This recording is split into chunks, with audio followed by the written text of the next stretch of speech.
السلام علیکم ورحمۃ اللہ وبرکاتہ۔ بیٹا، حدیث ولایت بہت اہم ہے۔ حدیث ولایت متواتر ہے۔ حدیث ولایت کے لیے میرے خیال میں نے آپ کو سلام نہیں کیا۔ السلام علیکم ورحمۃ اللہ۔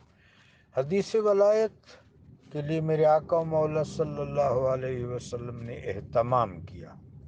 اس پر بات ہوتی رہی ہے۔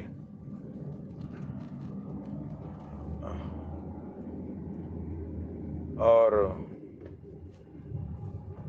حدیث ولایت کو ایک تو روحانی طور پر سمجھنا ہے کہ معرفت اور ولایت کے جتنے سلاسل ہیں وہ اہل بیت اطہار اور امیر المومنین مولا المومنین علی بن ابی طالب کرم اللہ تعالی وجہ الکریم تک پہنچتے ہیں۔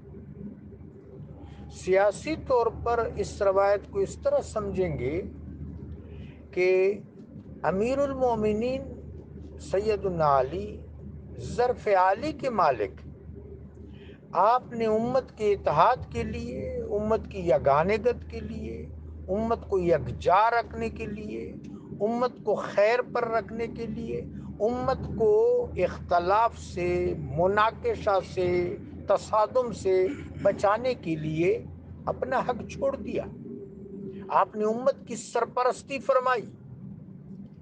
آپ نے خلفائے راشدین، خلفائے ثلاثہ، سیدنا ابو بکر صدیق رضی اللہ تعالیٰ عنہ، سیدنا عمر فاروق رضی اللہ تعالیٰ عنہ، سیدنا عثمان ذی النورین رضی اللہ تعالیٰ عنہ کی سرپرستی فرمائی، ان کو اپنے ولا میں رکھا۔ کمال عشق و مستی ظرف حیدر۔ تو ہم حدیث ولایت کو روحانی طور پر معرفت کا، ولایت کا، سلوک کا، طریقت کا منبع سمجھیں گے، معدن اور مخزن سمجھیں گے، اور سیاسی طور پر ایک نظام سمجھیں گے، ایک نظرت النظام سمجھیں گے۔ یہ بہتر اسلوب ہوگا انشاءاللہ۔